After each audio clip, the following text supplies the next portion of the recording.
चुनाव के इस मौसम में इलेक्टोरल बॉन्ड आजकल बहुत चर्चा में। सुप्रीम कोर्ट के इलेक्टोरल बॉन्ड के अनकॉन्स्टिट्यूशनल घोषित करने से इलेक्शन कमीशन का इलेक्टोरल बॉन्ड के डाटा रिलीज करने तक बहुत कुछ हो चुका है। और जब से इलेक्शन कमीशन ने डोनेशन लिस्ट के डाटा पब्लिश किया है, तब से लोगों के मन में कई सवाल है, जैसे कि आखिर ये इलेक्टोरल बॉन्ड है क्या और किसने किसको कितने पैसे दिए और अब जाके इस पर रोक क्यों लगाई जा रही। आइए इन सवालों का जवाब जानते हैं इन ब्रीफ में।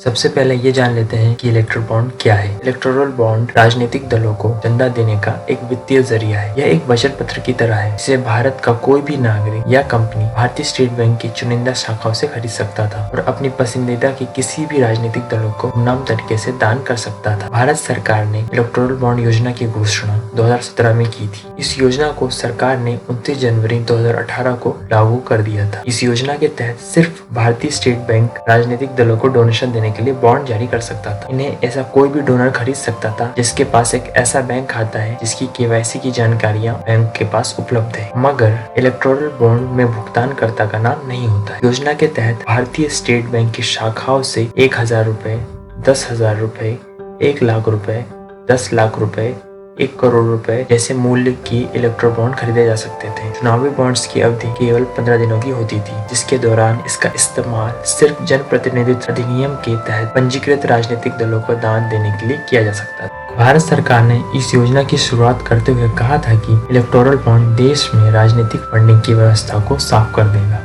लेकिन पिछले कुछ सालों में ये सवाल बार बार उठा है कि इलेक्टोरल बॉन्ड के जरिए चंदा देने वालों की पहचान गुप्त रखी गई है, इसलिए इससे काले धन की आमद को बढ़ावा मिल सकता है। एक आलोचना यह भी है कि ये योजना बड़े कोऑपरेटिव घरानों की उनकी पहचान बताए बिना पैसे दान करने में मदद करने के लिए बनाई गई थी। इस योजना को चुनौती देते हुए सुप्रीम कोर्ट में 2 याचिकाएं दायर की गई थी। पहली याचिका साल 2017 में एसोसिएशन फॉर डेमोक्रेटिक रिफॉर्म और गैर लाभकारी संगठन कॉमन कॉज द्वारा संयुक्त रूप से दायर की गई थी और दूसरी याचिका साल 2018 में भारतीय कम्युनिस्ट पार्टी ने दायर की। सुप्रीम कोर्ट में दायर याचिकाओं में कहा गया कि इस योजना की वजह से भारतीय और विदेशी कंपनियों द्वारा असीमित राजनीतिक दान और राजनीतिक दलों के गुमनाम फंडिंग के फ्लड गेट्स या बाढ़ के द्वार खुल जाते हैं, जिससे बड़े पैमाने पर चुनावी भ्रष्टाचार को वैध बना दिया जाता है। याचिकाओं में यह भी कहा गया कि इलेक्टोरल बॉन्ड योजना की गुमनामी एक नागरिक के जानने के अधिकार का उल्लंघन करती है, मगर मोदी गवर्नमेंट अभी भी इलेक्टोरल बॉन्ड को सही मानती है। इलेक्टोरल बॉन्ड भारतीय राजनीति में से काले धन का वर्चस्व समाप्त करने के लिए लाया गया था। सुप्रीम कोर्ट जो फैसला देती है वो सबको मानना होता है। मैं इस पर कोई टिप्पणी करना नहीं चाहता। अभी भी सुप्रीम कोर्ट में सोमवार को सुनवाई होनी है। मैं सुप्रीम कोर्ट के फैसले पर कोई टिप्पणी नहीं करता। मैं किसी भी मंच पर किसी भी व्यक्ति से चर्चा करने के लिए तैयार हूं। इलेक्टोरल बॉन्ड ये भारतीय राजनीति में से काला धन समाप्त करने के लिए लाया गया। I think you've based yourself on huge assumptions that the money is given after the ED raid happened. For all you know, the money was given earlier, and in spite of that, we went knocking at their doors. Am I making sense? No? What? मगर opposition ने इस फैसले को सही माना है। CBI investigation नहीं करती है, ईडी इन्वेस्टिगेशन नहीं करती है, एक्सटॉर्शन करती है। किसके लिए? बीजेपी के लिए। सारे के सारे इंस्टीट्यूशंस इसी काम में लगे हुए हैं। ये एंटी नेशनल एक्टिविटी हो रही है। इससे बड़ी एंटी नेशनल एक्टिविटी हो ही नहीं सकती।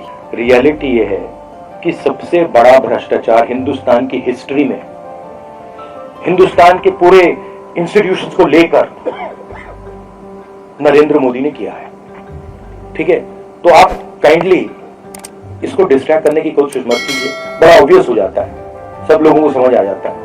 लेकिन जब से इलेक्टोरल बॉन्ड का डाटा पब्लिक हुआ है, मोदी गवर्नमेंट सवालों के घेरों में है, क्योंकि बीजेपी को 6,986 करोड़, टीएमसी को 1,397 करोड़, कांग्रेस को 1,334 करोड़ इलेक्टोरल बॉन्ड्स के जरिए से मिला है। इस डाटा के हिसाब से बीजेपी को सबसे ज्यादा पैसा मिला है इलेक्टोरल बॉन्ड के जरिए से। ये सवाल इसलिए भी उठाया जा रहा है क्योंकि बीजेपी की इस वक्त इंडिया में सरकार है। डोनेशन के डाटा से ये सवाल उठता है कि बीजेपी को क्यों इतना डोनेशन मिला है बाकी पार्टियों के मुकाबले। कई अपोजिशन पार्टीज ने ये भी मांग की है कि ये एक जांच का विषय है, मगर अब ये तो आगे पता चलेगा। और एसबीआई ने भी कुछ वक्त पहले ही इलेक्टोरल बॉन्ड की यूनिक नंबर इलेक्शन कमीशन के साथ सुप्रीम कोर्ट के दाव डालने पर शेयर किया है, जिससे ये पता चलेगा कि किसने किसको डोनेशन दिया। वीडियो पसंद आई तो लाइक कीजिए और ऐसे ही वीडियोस के लिए चैनल सब्सक्राइब कीजिए। जय हिंद।